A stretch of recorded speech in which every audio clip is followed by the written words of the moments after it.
Howdy, Dr. Will Wong here, and welcome to tonight's edition of the Essentials of Life and Wellness. We've got a rather extensive set of questions to answer, so let's get right to it. The first one reads, Howdy, Doc. I was doing bicep curls in a bicep machine at the gym with only about 60 pounds, but I didn't warm up. I've had forearm elbow pain in the elbow area for 2 months, even though I've stopped the exercise. Any suggestions? Also, on the Zymessence, would it be a better pain reliever? Would it be better on the pain relieving effect to use Zymessence along with other products? And he names some herbal products. I appreciate your reply, as always. And my answer is, howdy. As the owner of several long-term shoulder and arm tendon pains, and from knowing Chinese medicine, the first question I have to ask will seem odd, but bear with me. How much grief are you walking around with? I don't mean annoyances from kin or work, but real, insides-crying, heart-rendering grief. The loss of a loved one, the divorce, death of friends, loss of comrades in war, that kind of grief. Chinese medicine teaches that when shoulder and arm pain, especially tendinitis, comes and stays, it's largely due to grief issues. If you have heavy grief, take the Bach flower remedies meant for grief, and also take our equanimity at 1 or 2 capsules 3 times a day. For the area itself, dunk the elbow and forearm into a bowl or bucket of ice water for 20 minutes daily. 20 minutes is the minimum amount of time needed for the therapy to turn from vasoconstrictive to vasodilative. Think back to the long snowball fights you might have had as a kid. Remember how your hands got red hot following the fight? Any area of the body that gets cold enough for long enough, usually over 15 minutes, the body will try to pump blood from the central core into that part of the body to warm it up. You can take 2 Zymessence 3 times a day, and at the same time, any other herbs, supplements, or anything else, taken at the same time, the herbs will have greatly increased absorption and utilization because the enzymes increase the amount of absorption of anything taken with them. An empty stomach is not as necessary with the Zymessence as it was with the older, weaker blends of systemic enzymes in the past. The older blends feared that a substantial portion of their enzymatic activity would be lost to digestion if taken in your food, so that not enough of the enzymes would be available for systemic action. With the Zymessence, that's not as much the case, as it only takes 1/12 to 1/16 of the enzymatic activity of 1 Zymessence capsule to digest a Thanksgiving or Christmas feast. So taking the Zymessence with food, or near food, or with any supplements or medications will not result in a loss sufficient enough to impair the body-wide action of the enzymes. If possible, try to take the Zymessence 30 minutes before a meal or 60 minutes after, but if that's not possible, take it anyway, and don't worry. Be well and God bless, Dr. Wong. And the next question reads, Dear Dr. Wong, I have ordered Eugene Shippen's book on testosterone, which you recommend. A lot of great advice, and yes, he talks about the importance of zinc. What was surprising, though, is that he recommends soy protein for healthy testosterone levels. I'm puzzled by this, as I thought that soy was estrogenic. I also purchased your progesterone cream from your website. I weigh 220 pounds. Any thoughts on the amount I should take per day? And my answer is howdy. Dr. Shippen wrote that book in the mid-90s, about 3 or 4 years before the news on soy got out in 98 or 99. I don't think he ever revised the book, so it is dated. On the progesterone, never mind what I say in my book about 10 milligrams daily. There ain't no such animal as too much progesterone, even at the 4-digit level. So if men apply the full woman's dose of 20 milligrams a day, that's okay. Of Karuna Pure, that's the measuring spoon included in the box. Be well and God bless, Dr. Wong. You see, even I correct myself. And the next question reads, Dear Dr. Wong, I was researching systemic enzymes and digestive enzymes and came across your 2004 YouTube video. You gave a great lecture. I was an early user of serapeptase, but for some reason I've been lax in using digestive enzymes until I realized that my prolapsed hemorrhoid was starting to interfere with my life. Rather than apply some alternative oils, creams, and tinctures, I began using digestive enzymes with all my meals, and within a week, I am seeing a major difference. My lungs are also cleared, and my sinus allergies seem to be non-existent. Guess I have needed those digestive enzymes. I'm 66, a male, a longtime vegetarian, non-drinker, non-smoker, and overall in good health. My father died of pancreatic cancer and was a patient of Dr. Gonzalez in New York back in the 80s. Dr. Gonzalez prescribed lots of vitamins and I guess also enzymes, but also coffee enemas. My dad had stage 4 inoperable cancer, lasted 9 months, which isn't bad. I think just the lack of ability to digest food as well as I should I supplement for as long as I have to? Right now I'm using now papaya enzymes with mint and chlorophyll. I will probably start adding serapeptase, 40,000 IUs on a daily basis, but for now, the Now brand seems to be helping quite a bit. I bookmarked your store and will definitely review your products for future use. My intention is to complete a book on the benefits of enzyme therapy and daily use. I believe that great health starts in the stomach. I think the medicinal community should emphasize the use of enzymes. Today's foods are impossible to digest, and most of us are not going to go completely raw. I think we need digestive enzymes as a true preventative for most serious diseases, if not just for a better life. What are your thoughts? And my answer is, and forgive me for being a bit facetious here, howdy. You're playing in the enzyme kiddie pool.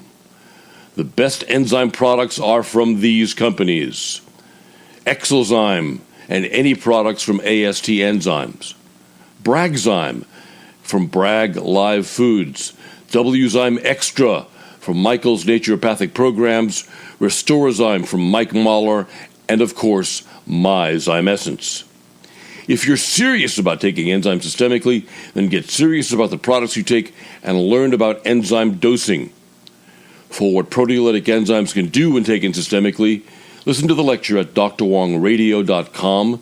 To see the science and the medical applications of systemic enzymes, go to www.enzymescience.com. And to see why it's impossible to compare enzyme products by simply reading label specs, go to the Zyme Essence compared page at drwongsessentials.com. To see how enzymes should have worked for your dad, go to the Essentials page at drwong.us, drwong.us, and read the correction. Read the article, but then read the correction to it sent by a reader at the bottom of the article. Be well and God bless, Dr. Wong. You know, I know that Dr. Gonzalez tried to follow Dr. Kelly's work. I'm still more than a bit miffed that Dr. Kelly got crucified, his wife got killed, murdered actually. He had to leave the country for a good bit of his life because he was curing pancreatic cancer at the rate of 86% remission. And then Nick Gonzalez picks up Dr. Kelly's work, does it at Sloan Kettering, and gets away scot-free with doing it. The exact same work. I'm also a bit miffed that Gonzalez never, ever, ever updated his work. Kelly can be excused for never updating what he said about the enzymes, because in the midst of everything he was suffering and everything that the FDA and the medical establishment in the U.S. put him through to preserve their 52% income for cancer and its treatment, Gonzalez never bothered to take a look at what the advances were in enzymology and see if they could be applied to what he was doing. He started using the enzymes less and less and less, from what I can perceive, when they would have been the key to his treatment, should have been the key to his treatment. Like I said, go read the correction at the bottom of the Essentials page at drwong.us, and you'll understand what I'm getting at. Read about how Dr. Bernard Jensen was sent home to die by Scripps, Mayo's, and everybody else, and he lived for another 9 years when Mayo's had given him 3 weeks to live after doing enzyme therapy. And now on to the next question. Dear Dr. Wong, I'm interested in trying out your Anti-Essence Max, but I have a couple of questions I hope you can help me understand. In your article, Building More Testosterone and Keeping in Testosterone, you state that 4 to 5 tablespoons of maca to a single caplet, and that's whole root full-strength maca extract. Number one, I know that you say that most of maca is fiber and sugar and that you can squeeze the goodness of 4 or 5 tablespoons of maca into a single caplet, but I just don't get it. Your proprietary blend is 489 milligrams per 2 capsules, so 1 capsule is less than 250 milligrams and it's divided amongst 3 ingredients. So your maca extract in each capsule is around 100 milligrams to 150 milligrams. I'm guessing. Yes, you are guessing it. It isn't a good guess. But, okay, I take 3 tablespoons of gelatinized black maca daily. Notice, he's into this, into the maca thing. And the maca people are always arguing with each other over which maca is better. And actually, the difference between Highland and Lowland maca is noted, but the difference between all the other macas are bullshit. But let's get back. I'll get away from what I feel about the propaganda that's strewn about the nutritional industry, and I'll go back to reading the letter. I know that you say that most of maca is fiber and sugar, that you can squeeze the goodness of 4 or 5 tablespoons of maca into a single caplet, but I just don't get it. I take 3 tablespoons of black gelatinized maca a day, 27 grams. So if they're 9 grams per tablespoon, and you can get, let's say, 4 tablespoons, 36 grams into 1 caplet, how do you do that? Are you saying that out of 36 grams, 4 tablespoons, there's only about 150 milligrams of any good thing in there? The rest is garbage? Number 2, I'm currently taking 3 tablespoons of black gelatinized maca powder from the Maca team. After reading your article, I think I might be wasting my money, but I'm currently trying it. Here's the link to the product, and he sends me the link to that black gelatinized maca. I assume you're saying that the product is diluted. No, I'm not. Any thoughts on the product? So, you're saying that it took a serving size of your product, 2 capsules, would be like taking 8 to 10 tablespoons of gelatinized maca powder. What type or color of maca do you use in your Anti-Essence? Thank you for your time and look forward to your reply. My reply is really short and very simple. Howdy! Pharmaceutical-grade maca at 20-to-1 extracts is how we do it. Nothing food-grade even comes close to matching it. The French Ministry of Health says it's so strong that extract needs a doc's prescription to get it. The rest is proprietary information. As with anything, the proof of the pudding is in the eating. If you're happy eating spoonfuls of stuff that's 97% sugar and fiber and only 3% active ingredients, have at it. I, for one, got tired of 3 to 6 tablespoons of maca a day. I'd done it for over a decade. I was doing it daily, and I couldn't stand it anymore. Be well and God bless. Dr. Wong. Am I getting really tired of all these questions in my old age? I'm getting really facetious, aren't I? Getting really, what's the word I'm looking for? Getting really jaded about some of these questions. And yes, I know. I get the same questions, roughly the same questions, in and out, day in, day out, from different folks. And after, I've been doing this now for 20 years. I've been answering roughly 8 to 10,000 emails a year for the last 20 years. I'm getting tired of doing it. I am slowing down. I'm not answering anywhere near as many as I used to. For those 8 to 10,000, I actually leave some unanswered because I can't stand it anymore. Some of the questions have actually, over the years, become more and more and more asinine. Either that or they're purposely made asinine to annoy me. And yes, there are people out there like that. Especially these days when half the bloody world's gone frickin' insane. But I am getting on in years, and I am getting tired of all of the crap that people come up with to object to stuff when they think they know what they're doing. This is just like the guy who thinks, or the mom who thinks, that her son needs more in the way of enzyme intake because he's 17 years old and he's playing soccer and he's working so hard and training so hard that the usual dose isn't enough for him because he's special. He's exceptional. You know, the usual dose is good for the strong men who are lifting crushing amounts of weights 3 to 5 to 8 hours a damn day, your son playing for an hour and a half in the sunshine at soccer of all frickin' things, soccer practice, isn't training anywhere near as hard as those strongmen are. If it's good enough for the strongmen, if it's good enough for me with all my owies, it's good enough for you. And now you know about the mentality that I've been dealing with this week and why I'm just a little on the irritated side. Can you tell? And following question, Dr. Wong, does zymescence have an antibiotic effect? And the answer is, howdy, only mildly. Enough to keep some folks from catching things, but not enough to completely fight off an actual established bacterial infection the way antibiotics can.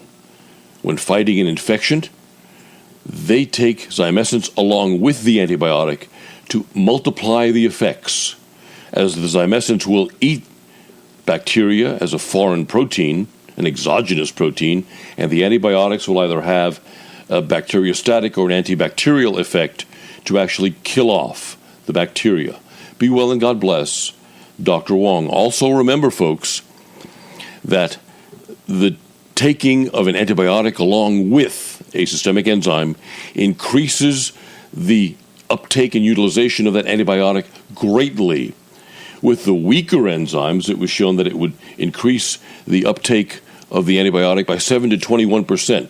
That was with the Wellnes, which is the great-granddaddy of all systemic enzymes. With the newer, significantly stronger systemic enzymes, the uptake and utilization of the antibiotics and any medication taken with a systemic enzyme should be much greater. And on to the next question. Dear Dr. Wong, I'm a 45-year-old man and just been told by my doctor that I have varicocele in the left testicle. Please advise me as to what to do and what I should take as far as supplements to heal or help my problem. Your advice is appreciated. Thank you. Now, varicocele is basically a varicose vein in your scrotum, the sac that holds your testicles. It's a huge varicose vein in your scrotum, and blood is backing up there, and your testicles are swelling up. So, here's my answer. Howdy.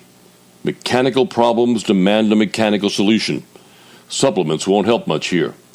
Only surgery or embolization can. Be well and God bless, Dr. Wong. Now, I'm sure that's the last thing this guy wanted to hear, that he needed surgery on his balls. That's a very delicate place, and most men want to protect it from anything sharp and pointy.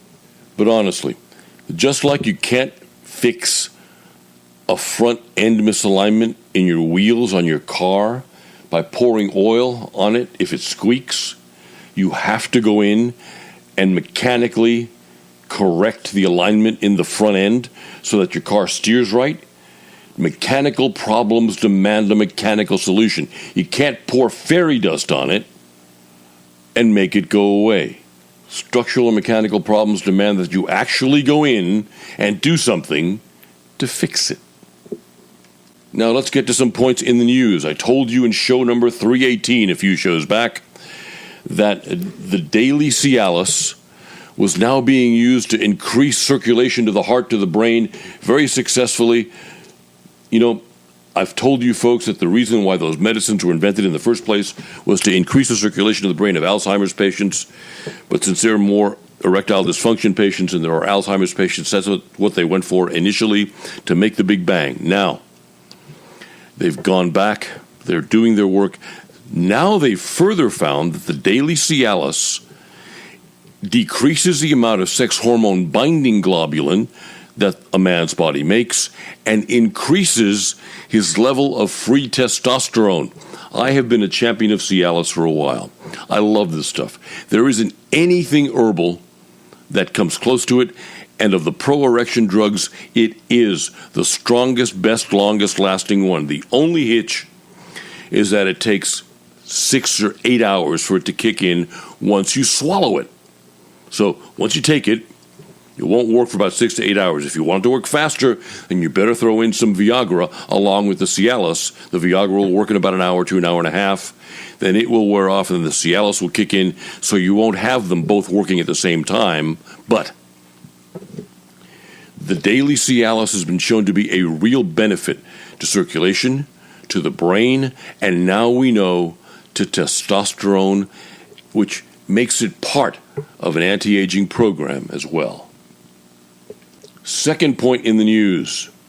Research done on mitochondrial DNA by the University of Basel and Rockefeller University has shown that there isn't any mitochondrial DNA that is older than 100,000 to 200,000 years old. I'll restate that. The oldest DNA anyone has found in anybody's body, in any structure, in any living thing, is only 100 to 200,000 years old. You realize what that does? That completely murders the theory of evolution. Because there was nothing here, nothing alive here, before 200,000 years ago. Now that begs the question. We didn't evolve here the way Darwin said we did, or the way some other evolutional theories say we did. That means someone put us here because all of a sudden there wasn't anything here before 200, 100,000 years ago, and then poof, there was. So either the Bible's timeline is just a bit wrong, and it's 6,000 years, and it should be extended down to 100,000 to 200,000, because who really knows what a day in God's life is, how long it is? In Hinduism, a day of Brahm, a day of God. Now remember, Brahm is the same as El, the one God, is 108,000 years. So, going back, either God put us here 100 or 200,000 years ago, or someone put us here. Maybe Zechariah Sitchin's little green men from Marduk put us here 100 to 200,000 years ago. But one thing's for sure, we and all the rest of what's here didn't evolve here. Now, for all you fundy Christians having a conniption fit, because I said that Brahm is the same as El, as in Elohim in Genesis, where did Abraham get his name? Abram, man who loves Brahm. Where was Abraham from? Ur in the Chaldees. At various points in time, Biblical Archaeology Review has told us that there are 5 different places that could have been the site of Ur in the Chaldees. 3 of them are in Iraq. 2 of them are in far eastern Persia, which back in the days of Abram was far western India. So, Abraham, the man El chose, the man God chose to raise his children Israel, to raise the Hebrews from, was a Hindu. Wow. In Sanskrit, Abram's first name means man who loves Brahm. You know, if you read it in Sanskrit instead of in Hindu, you'd understand. And then when God changed his name, he changed it into man fulfilled by Brahm. Brahm is the same as El. El is the one God of the Hebrews. And every time Genesis and the Old Testament talks about Lord, a friend of mine who's a PhD in ancient Hebrew, who is Hebrew himself, he's Sephardic Jewish, got his PhD in ancient languages at Tel Aviv while serving in the IDF, he points out that the Christian scriptures incorrectly translate the word El into Lord. So when you're reading Genesis, every time you see the word Lord, put in the correct word El. El is the name of the one God.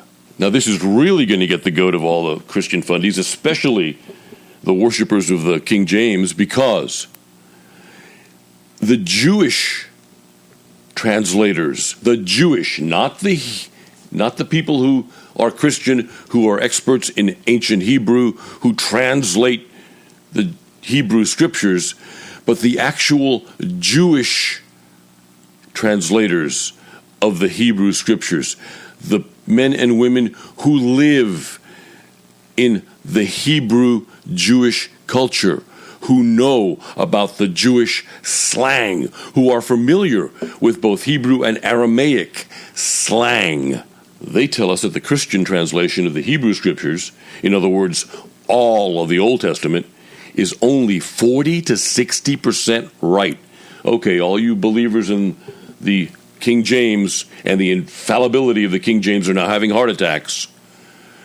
But when the people who own the language tell you that you've got it wrong, that the translators that King James put together, who were never Jewish, had never lived in Palestine, had never done a Jewish thing, never lived by Jewish customs, were never raised with Jewish slang, didn't translate it right?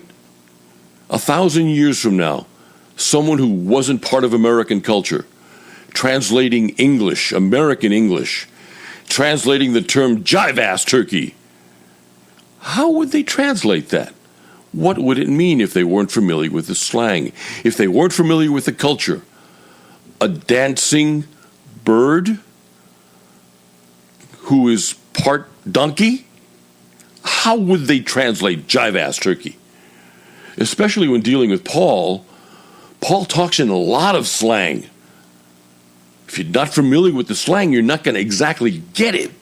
There are various translations of the New Testament and the Old Testament by current Hebrew scholars, Jewish Hebrew scholars. I recommend that you do a side-by-side comparison of the King James or any of the Christian Bibles you want with their translations. And remember, Jesus was a Jew. Jesus was culturally a Jew. When he was dealing with the fishermen in Galilee, he spoke their slang. The term camel through the eye of a needle should have been rope through the eye of a needle. The Galilean fishermen would have understood that. The Christian Hebrew translators of Hebrew just saw that word. It meant camel. They didn't know that in Galilean slang it meant rope. So we've spent the last, how many hundred years since the King James? Trying to explain putting camel through the eye of a needle. And on that irritated note, I wish you all God's blessings, be well, and I'll chat with you again next week. Bye-bye. Thank you for joining Dr. Wong this evening for today's edition of the Essentials of Life and Wellness. If you have any questions about today's show, or if you would like to ask Dr. Wong any other health-related question, you may send an email to radio@drwong.us. That's radio@drwong.us, or telephone him at 940-325-2147. The products mentioned in today's show, as well as all of the other products Dr. Wong recommends, can be purchased online at docsprefer.com. That's www.docsprefer.com. Or you can speak with a customer service representative at 940-325-2147. Dr. Wong also has an extensive natural health website filled with articles written in Dr. Wong's own unique and easy-to-understand style that discuss natural remedies for some of today's most common and debilitating chronic conditions. You can find these articles at drwong.us. That's www.drwong.us. Until next time, we hope you have a safe and healthy week. Be well, and God bless.